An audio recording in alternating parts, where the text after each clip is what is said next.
Okay, so you guys have sent in some pretty wild stuff this time about the Vatican, CERN, and quantum computing. I mean, we're talking religion, science, and technology all mashed up together. And yeah, some of it sounds like, well, something straight out of a sci-fi movie, honestly. Yeah, you're not kidding. So we've got this audio source that tries to connect some dots. It claims the Pope opened these things called portals at the Vatican. Portals. Yeah, portals. And they link that to, get this, CERN supposedly discovering magic in particle physics. Okay, now that's where I'm raising an aim. Right. And then to top it all off, they bring in quantum computing, basically saying it's all connected somehow. So we're going to break this down. We'll look at stuff like a tomb labeled Lucifer in St. Peter's Basilica, claims about scientists summoning demons with quantum computers. Oh, and there's this symbol you get when you connect the locations of these supposed Vatican portals on a map. It's supposed to look like the sigil of Lucifer. Hold on, the sigil of Lucifer, like the actual seal of Satan. That's what they're saying. Let's dive in, shall we? See what we can make sense of. So the source starts with the Vatican. They describe this event where the Pope opens 5 sacred portals, that's what they call them, and they give all these visual details, like the Pope showing up in a wheelchair and how the whole event was filmed. Okay, so they're painting a pretty vivid picture. Right, trying to make it seem super credible. Yeah. Then they go on to say that if you connect these portal locations on a map in a specific order, of course the shape you get looks like the sigil of Lucifer. Wow. Yeah, pretty wild, right?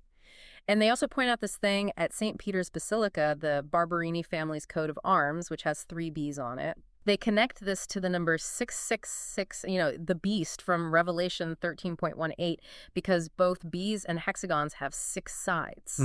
Interesting. They also mention a tomb labeled Lucifer in the Vatican necropolis, supposedly in Area U, according to a map on the St. Peter's Basilica website, which is supposedly right under the altar. I mean, it's definitely grabbing my attention. But from a historical perspective, you got to take all these symbols with a grain of salt. Like, the sigil of Lucifer comes from these old grimoire, those medieval magic books. People have been debating its meaning for centuries. Some see it as a symbol of rebellion, knowledge, while others see it as, well, pure evil. And bees, they've had all sorts of symbolic meanings throughout history in different cultures. In ancient Egypt, they were connected to the sun god Ra, for example. So it's all about interpretation, really. Exactly, like how our source is fitting these symbols into their own narrative. Right. Speaking of narratives, let's move on to CERN. The source claims that scientists at the Large Hadron Collider discovered magic. Now, hold on. Before you imagine wizards and spells, they're actually referencing the scientific paper published in Physics Review D. This paper talks about a property called magic that's been observed in the creation of top quarks, which, if you don't know, are the heaviest fundamental particles we know of. Right, the fundamental ones, meaning you can't break them down into smaller pieces, like the tiniest building blocks you can imagine. Exactly. So the paper explains that magic, in this context, is a quantifiable property. It helps physicists understand how these particles behave. Okay, so not magic in the supernatural sense. No, not at all. And this is where quantum computing comes in. The authors of the paper, Professor Martin White and his twin brother Chris White, they say that understanding these magic properties in quantum systems can give us insights into quantum computers. In fact, they say, and I quote, "The higher the magic, the more we need quantum computers to describe the behavior." So there's a connection, but not the kind our source is making it out to be. Right, so before we go any further, maybe we should explain what quantum computing is for our listeners, why it's such a big deal. Unlike those regular computers we use that rely on bits, which are either 0 or 1, quantum computers use qubits. These qubits use quantum mechanics, basically. They can be in multiple states at the same time, both 0 and 1 simultaneously. Wow, that's mind-bending. It is. And this ability, it's called superposition.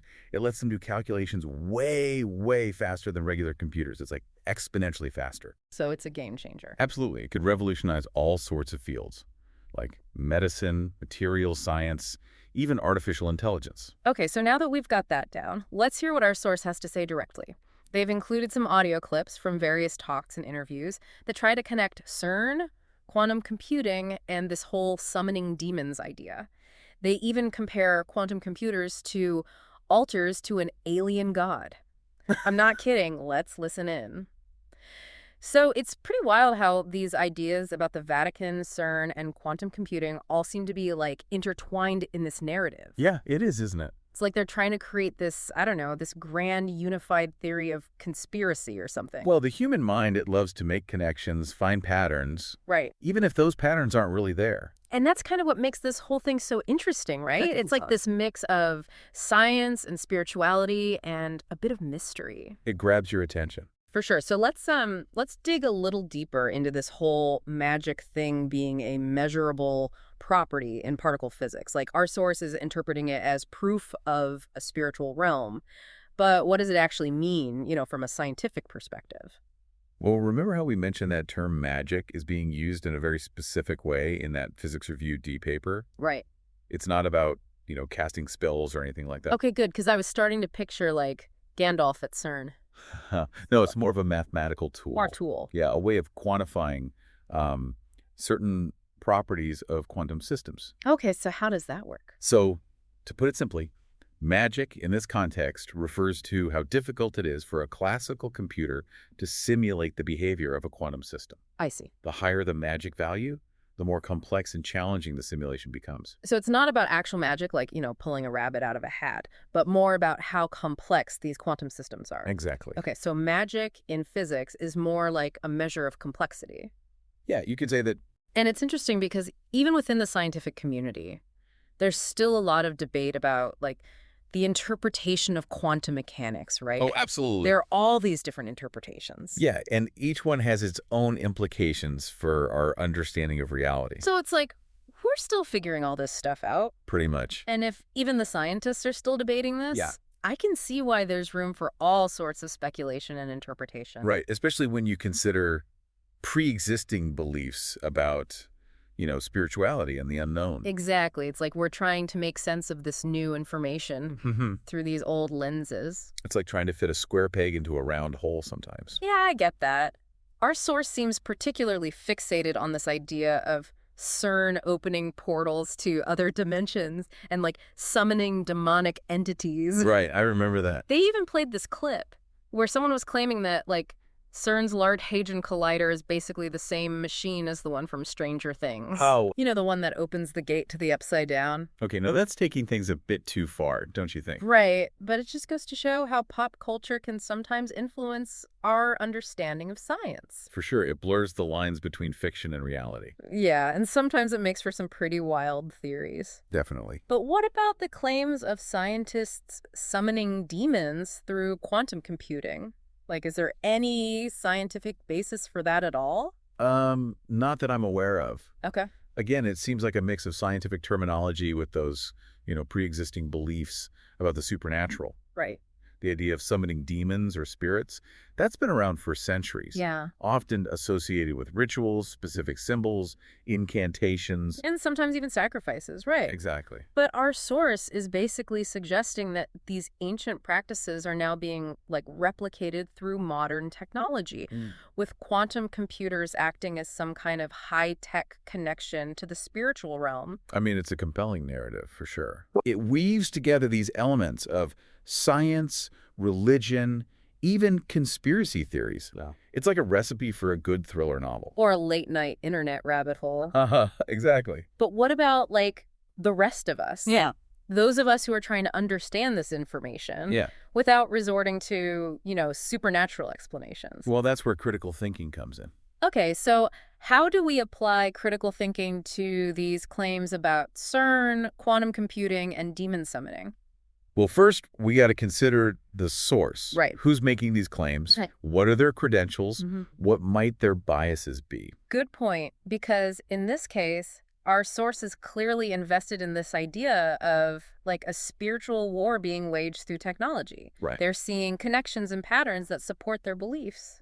Yeah, even if those connections are based on, speculation and interpretation. Rather than hard evidence. Exactly. And while it's important to respect their beliefs, it's also important to evaluate their claims objectively. So we should be asking ourselves, Yeah. is there any independent evidence to support these claims? Are there other explanations that might be more plausible? Those are the right questions to ask. Especially when we're dealing with extraordinary claims. Right. Ones that involve, like, changing our whole understanding of reality. In those cases, the burden of proof lies with the person making the claim. And when it comes to claims about CERN opening portals or summoning demons, Yeah. the evidence just isn't there. It seems more like a case of misinterpreting scientific findings to fit a pre-existing narrative. So while it's understandable that some people might find CERN's research unsettling, Sure. it's important to remember that they're not some secret society doing occult rituals. Right, they're a scientific research facility. Dedicated to studying the fundamental building blocks of the universe. And their work is definitely groundbreaking. It pushes the boundaries of our understanding. But it's all grounded in scientific principles. And rigorous experimentation. Absolutely. And the same goes for quantum computing. It's revolutionary technology with huge potential. Huge potential, but it's not a gateway to the demonic realm. Right, it's a tool. Exactly. Like any tool, it can be used for good or for bad. It all comes down to intention, right? In many ways, yes. Like the choices we make, how we use these powerful tools. That's what ultimately matters. And that brings us back to those ethical considerations we talked about earlier. As we move further into this uncharted territory of quantum computing and AI. Yeah. It's crucial to proceed with caution. Absolutely. Considering not just the potential benefits, but also the risks, the unintended consequences. It's almost like we're at a crossroads. A crossroads. Yeah, like one path leads to a future of amazing progress. Well, yeah. And the other path leads to a dystopian nightmare. That's a pretty stark choice. Right. And the choices we make today determine which path we end up taking. There's a lot of responsibility. So what can we, as individuals, do to make sure these technologies are used for good? That's a great question, and it's one we'll explore more in the next part of our deep dive. Okay, sounds good. We'll look at the potential of quantum computing, the ethical challenges, and the steps we can take to ensure a future where technology empowers us rather than controls us. I feel like we've fallen into some kind of sci-fi thriller, where science and all our deepest fears have just collided. Yeah, I get that. But unlike a movie, we actually have a say in how this whole thing plays out. That's true. We're not just passive viewers in this technological revolution. Right. We got to be active participants. Exactly. We have a responsibility to help shape where it goes. But where do we even begin? I mean, it's also complex and overwhelming. Okay, well, let's break it down. Okay. First, we need to stay informed. Informed. Yeah. The more we understand about these technologies, the better equipped we'll be to make, informed decisions about their development and use. So that means looking beyond those, attention-grabbing headlines and clickbait articles, right? Exactly. It's about finding reliable sources. Okay. Engaging in thoughtful discussions and being open to, challenging our own assumptions. It's like that Carl Sagan quote, extraordinary claims require extraordinary evidence. Exactly. We can't just blindly believe everything we hear. Especially when it comes to something as impactful as, quantum computing and AI. Right. We need to cultivate a healthy skepticism. Okay. While also remaining open to new possibilities. So staying informed, that's the first step. Yeah. What else can we do to guide these technologies in a positive direction?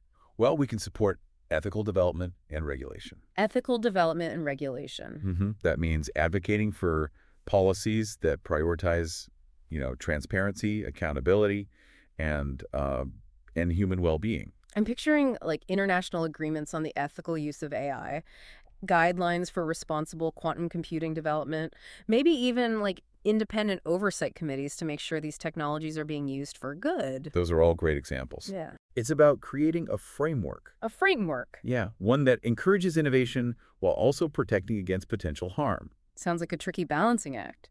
It is. One that needs collaboration from all sides. Exactly. We need scientists, ethicists, policymakers, and the public all working together. To shape a future where technology serves us, not the other way around. Right. Our source was convinced that these technologies are already being used for bad stuff, that there's a hidden agenda controlled by these powerful forces with, bad intentions.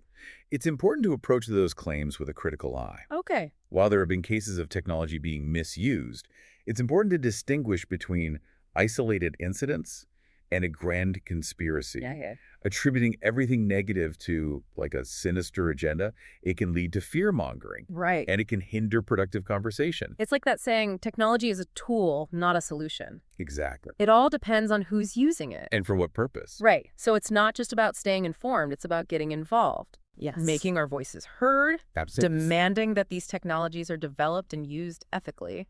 It all starts with conversations like this. Mm. where we explore these complex issues, challenge our assumptions, and find some common ground. It's been quite a journey, starting with, Vatican portals and CERN summoning demons, and ending with a call to action for responsible innovation and ethical technology development. It's been a fascinating deep dive for sure. Full of twists and turns. Absolutely. But I think we arrived at a crucial realization. And what's that? The future of technology, it's not set in stone. No, it isn't. It's a story we're writing together right now. And it's a story that needs our attention, Right. our critical thinking, Mm. and our active participation. Well said, well said. As you continue to learn about quantum computing, AI, all these advancements, remember, knowledge is power. And the power to shape the future, it's in your hands. Wow, what an insightful way to wrap things up. Thanks for joining us on this deep dive. Until next time, keep your minds curious, your hearts open, and your critical thinking skills sharp.